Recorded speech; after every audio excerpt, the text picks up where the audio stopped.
In 1984, I walked into a comic book shop and I bought my first comic ever, Batman number 390, right off the rack. I was 12 years old and I had no idea I was stepping into what would become a lifelong obsession, and that the comic book industry was changing too. See, if you're part of Generation X like me, you grew up in a world that was shifting fast. We were latchkey kids raised on Saturday morning cartoons designed to sell us toys and coming of age in the shadow of the Cold War.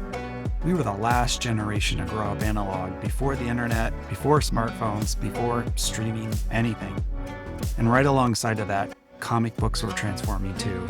The comics of the 1980s, what's called the Copper Age, they grew up with us. They got darker, more complex, more willing to ask hard questions. It was a turning point not just for the characters we love, but for the entire industry. And here's the thing, if you enjoyed any blockbuster superhero movie in the last 15 years, you can thank the Copper Age for laying most of that foundation. This era deserves more attention than it gets. The nostalgic highlights, the major shifts in storytelling, how it might be responsible for everything great about comics today. Let me show you.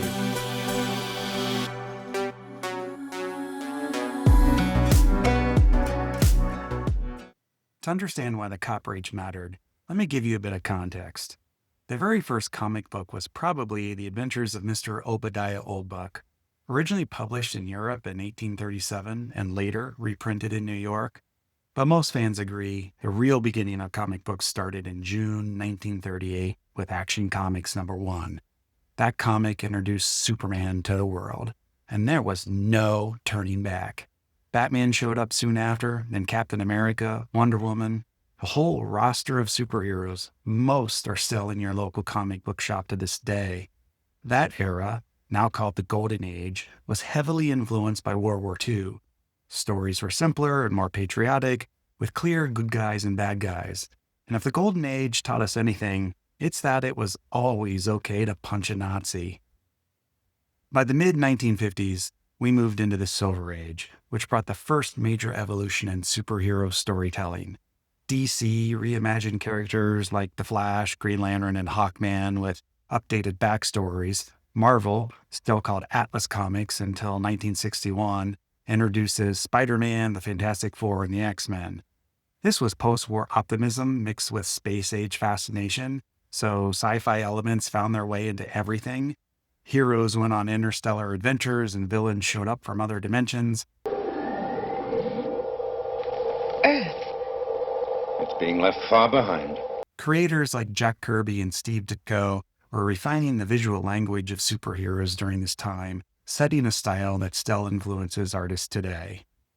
In the early 1970s, we hit the Bronze Age.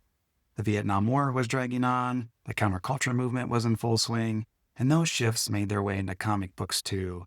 Storylines began to tackle real-world issues like drug addiction, political corruption, and social inequality. Heroes just weren't fighting colorful villains anymore. They were wrestling with moral complexity. Audiences were growing up, and stories matured right alongside them.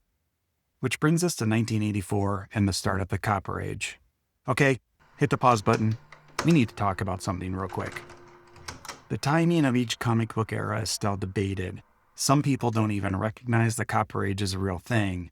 Then they'll tell you the modern age actually started in 1985, which would just erase the Copper Age entirely. Others claim there's a whole different era tucked in after the Copper Age called the Chrome Age, which went from 1992 to 2000, and then the Modern Age begins. Some even argue the Modern Age ended around 2012, kicking off the Postmodern Age, or maybe it's the Diamond Age. I can't keep up.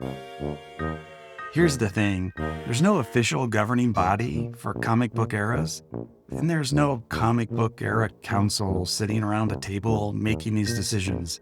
It's just fans and historians arguing with each other, which, let's be honest, is half the fun of being a comic book fan anyway. So for this channel, I'm going to be talking about comics from the 1980s to the early 1990s, and I'm going to be calling that the Copper Age. If that bugs you, you know where the comment section is, and since I'm Gen X, I'll probably just ignore it. But let's get back to the good stuff. One of the biggest changes during the Copper Age happened behind the scenes, and it completely transformed the industry. Up until then, comic books mostly showed up on newsstands, in grocery stores, or on spinner racks at the drugstore. Shelf space was limited, so stores only stocked the most popular titles, the ones that they knew would sell. If you wanted to read something a little different or follow a smaller series, you were out of luck. But then dedicated comic book shops started to open up all across the country, and everything changed. With local comic shops in business, publishers didn't have to fight for those few precious spots on the crowded magazine racks anymore. They could experiment. They could take risks with storylines, develop more complex characters, try out offbeat genres, because now there was actual shelf space for it. The direct market system let retailers stock a wider variety of books, and that fostered the kind of diverse storytelling that came to define the Copper Age. For fans, this shift was huge. Having a physical hub for comics meant you could actually connect with other readers, share recommendations, argue about continuity, and what to name the comic book eras. You serious? Where you might have grabbed a single issue by the checkout counter before, now you could hang out at your local shop, get into conversations about creators and storylines, and discover new indie titles on the shelves. This is what brought nerd culture to the mainstream. The 1980s also saw a wave of independent publishers emerge: Eclipse Comics, First Comics, and Dark Horse. These weren't the big two, but they were carving out space with stories that didn't fit the traditional Marvel or DC mold. One of the most famous indie success stories from this period was the Teenage Mutant Ninja Turtles from Mirage Studios in 1984. Started as a self-published black and white comic, basically as a parody, it turned into a cultural phenomenon, and it proved that small press comics could make a massive impact and find fans. The buzz around indie publishing led a lot of creators to realize something important. They didn't have to sign their characters over to a big publisher. They could own their work, control their stories, and still reach an audience. That shift in thinking changed the creative landscape forever. But let's get into what really made the Copper Age stand out: the storytelling. Comics from this era started embracing themes that earlier generations either avoided or only touched on lightly: political corruption, racism, the war on drugs, media sensationalism, social inequality. Some pretty heavy stuff. The violence got more graphic, the moral questions got complicated. It was a recognition that readers wanted stories that reflected the real world's problems, not just escapist fantasy where everything tied up neatly at the end. Take Watchmen, released in 1986 by Alan Moore and Dave Gibbons. It completely dissected the superhero myth, asking whether masked vigilantes actually make things better or just add to the chaos. Set in an alternative history on the brink of nuclear war, it dug into the psychological damage of characters like Rorschach, while exploring whether someone with godlike powers, like Dr. Manhattan, could even hold on to their humanity. The realistic violence and moral ambiguity forced readers to question the whole idea of heroism.